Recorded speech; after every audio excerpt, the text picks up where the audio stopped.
हमारी तरफ से भी जो और जो आज आशीर्वाद दिया है आपने जो जोड़ियों का याद दिलाया है हमारे लखनऊ वाले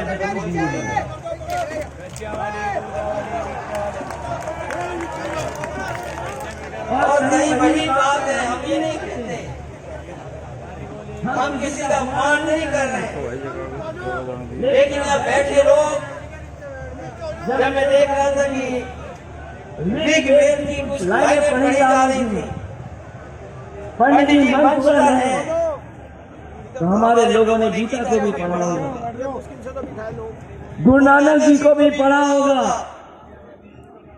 जिन्होंने गीता पढ़ी है वो जानते होंगे कि योगी हम उसको बोलते हैं जो दूसरे का दुख अपना दुख समझे। और गुरु नानक जी को जिन्होंने पढ़ा होगा वो जानते होंगे कि उन्होंने कहा कि माया के बीच में रह के माया से दूर हो वो योगी होता है। तो बताओ, जो गद्दी पर बैठे हैं, जो गद्दी पर बैठे हैं, अभी हम लोगों ने उनका कारनामा देखा, उनके लोगों का कारनामा अभी हम लोगों ने लखीमपुर में देखा, जहां पर किसानों को कुचल दिया गया गाड़ी से, गाड़ी के टायरों से किसानों को कुचला गया। वो किसानों को तो कुचला ही गया है, लेकिन उसके साथ साथ कानून को भी कुचलने की तैयारी थी। जो लोग किसान को कुचल सकते हैं, कानून को कुचल सकते हैं, उन्हें देर नहीं लगेगी कि एक बार वो संविधान को भी कुचल देंगे। इसलिए हम आपसे निवेदन करने आए, जब हम चौधरी यशपाल जी को याद कर रहे हैं, तो हमें समाज और देश को कैसे बनाना है। हमारे किसान अन्नदाता हैं, वो हमारा पेट भरते हैं, अन्नदाता हमारा पेट भरता है, हमें पहनने को कपड़े देता है, और उसको इस तरीके से अपमानित होना पड़ रहा। क्या क्या नहीं कहा जा रहा किसान भाइयों, आपको मवाली कहा जा रहा, इनका बस चले तो आतंकवादी कह दें आपको। न जाने कितनी बार अपमानित होना पड़ा है, लेकिन हम अपने किसानों को बधाई देना चाहते हैं। भारतीय जनता पार्टी ने कितना भी अपमानित किया होगा, लेकिन वो अपने संघर्ष से पीछे नहीं हटे हैं। उन्होंने भी ठान लिया है कि जब तक बैठे रहेंगे, जब तक ये 3 कानून वापस नहीं होंगे। और यही हमारे लोकतंत्र की ताकत है कि हम लड़ना भी जानते हैं, गद्दी पे भी बैठाना जानते हैं, और जब मौका मिलेगा तो गद्दी से हटाना भी ये जनता जानती है।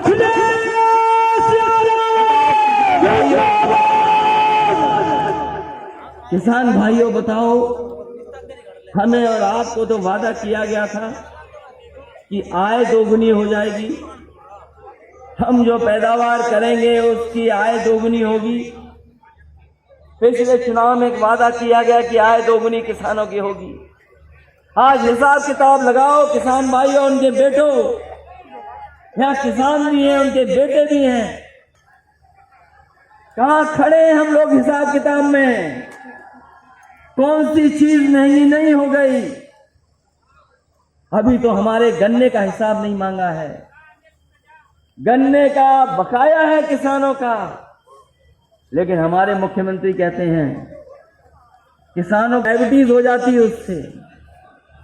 हमारे ऐसे मुख्यमंत्री हैं, वो भुगतान तो बता रहे हैं कि इतना भुगतान हो गया, लेकिन हमारे गन्ने के किसान भाई जानते हैं कि अभी भी 4000 करोड़ से ज्यादा किसानों के गन्ने का बकाया है।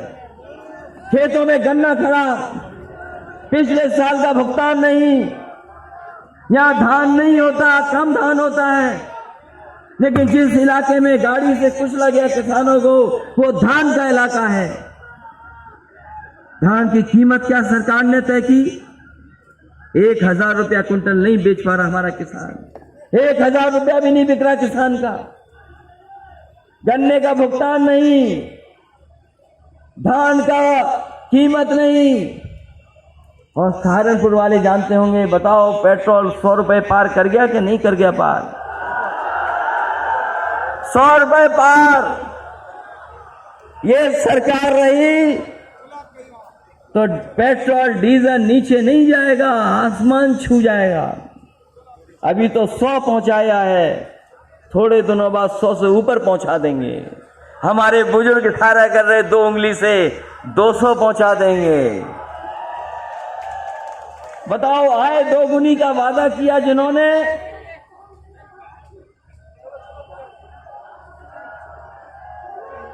वो वाली बात बाद में होगी, अभी नहीं। आसमान छू रही महंगाई। कहां से शुरू हुआ था डीजल पेट्रोल, कहां पहुंचा दिया? डीजल पेट्रोल की कीमत क्या थी और आज कीमत कहां पहुंचा दी डीजल पेट्रोल की? यही हिसाब किताब नहीं। बताओ, जो आप बाजार से कीटनाशक दवाइयां खरीद रहे हैं, डीएपी खरीदते हैं, खाद खरीद रहे, और खाद जब नापोगे, जब तौलोगे तो बताओ खाद में, बोरी में चोरी हो गई कि नहीं हो गई चोरी? जहां कीमत बढ़ा दी, जहां कीमत बढ़ी है, वहीं बोरी से कुछ निकाल लिया है। और अभी तो हमने इंसेक्टिसाइड, पेस्टिसाइड, जो और दवाइयां लेते हो, उसकी कीमत नहीं नापी है। सरसों पैदा करने वाला किसान जानता है कि सरसों की कीमत नहीं मिल रही, और जब तेल खरीदते होगे सरसों का तो बताओ महंगा हो गया कि नहीं महंगा हो गया?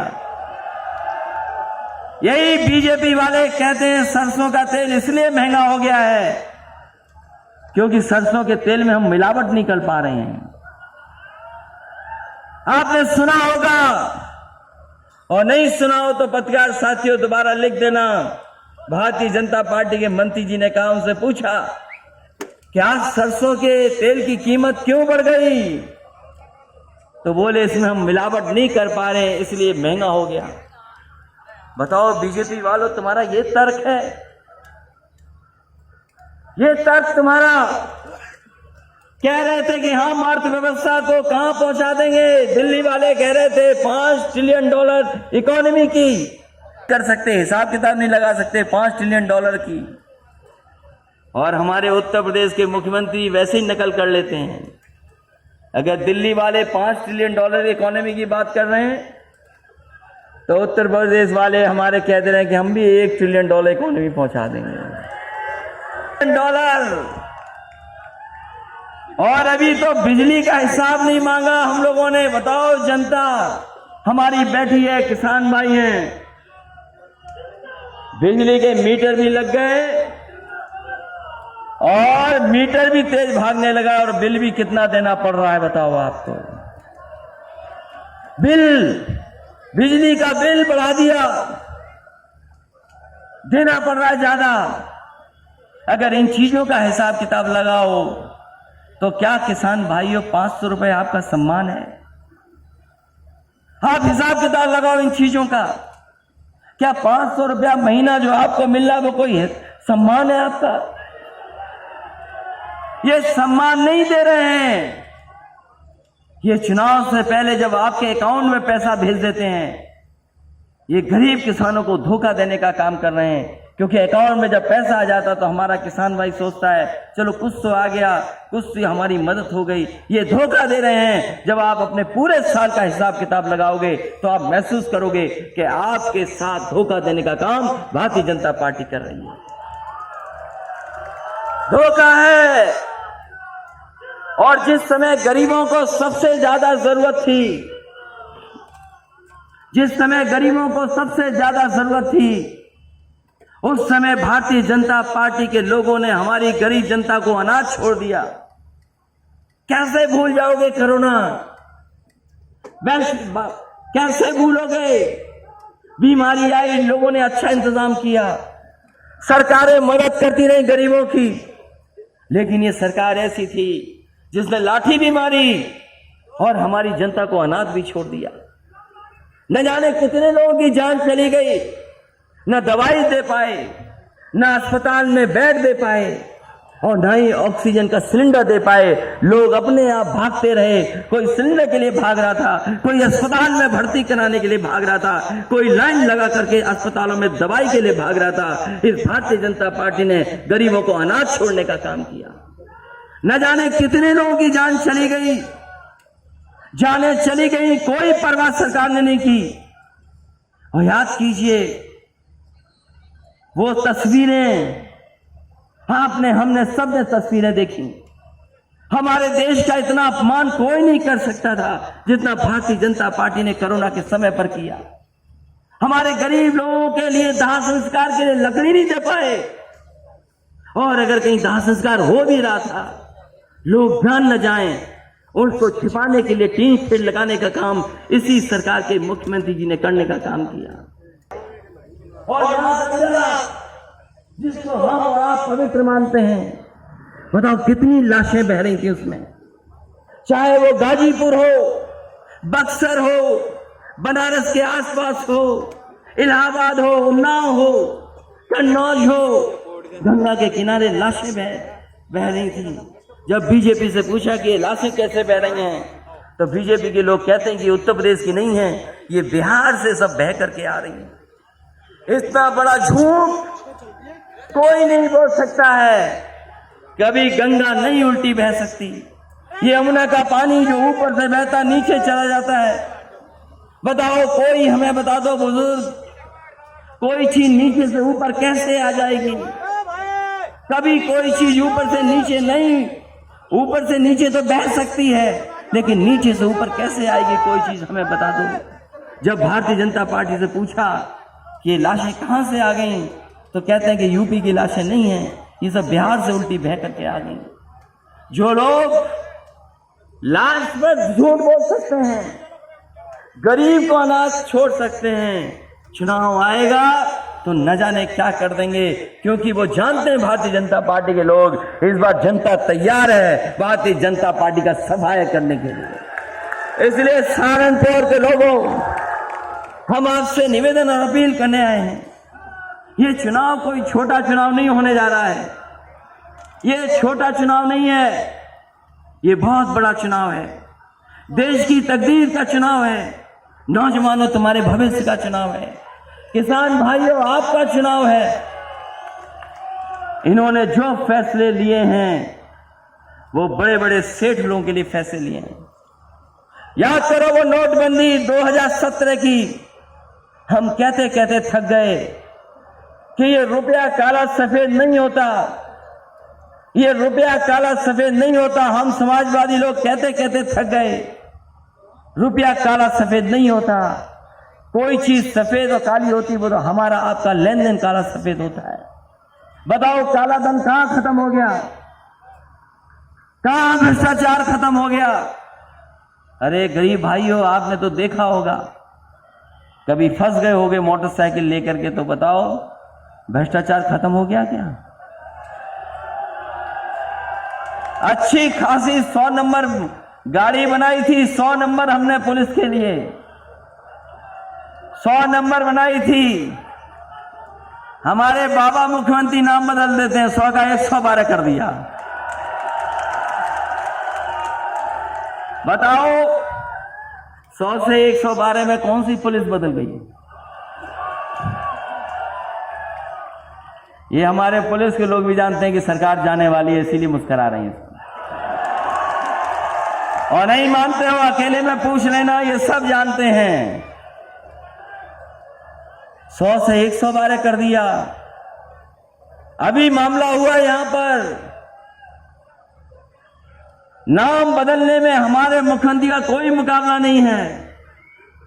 सहारनपुर के लोगों, अगर कोई पत्रकार साथी यहां से जाए लखनऊ मुख्यमंत्री जी से मिलने, तो जरूरी नहीं जिस नाम से मिल के आएगा वही नाम बचा रहेगा। अगर मुख्यमंत्री जी के पास गए तो नाम बदल देंगे।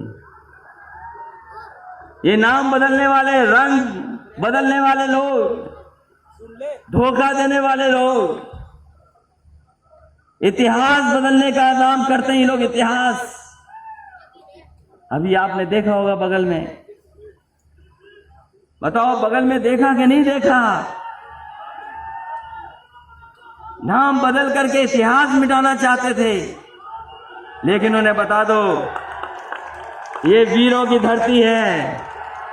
ये वो लोग हैं जिन्होंने 1857 में इनके पूर्वजों ने अंग्रेजों को हिलाने का काम किया था। कौन भूल जाएगा? कोतवाल धन सिंह गुर्जर को इन्होंने 1857 में अंग्रेजों को हिलाने का काम किया था। जो इतिहास बदलेगा, जो नाम बदलेगा, चुनाव आएगा तो उनकी सरकार बदल देगा। ये हमारे लोग हैं। इसलिए ये चुनाव का समय है। पिछली बार 4 जनवरी को तारीख आ गई थी चुनाव की। 4 जनवरी को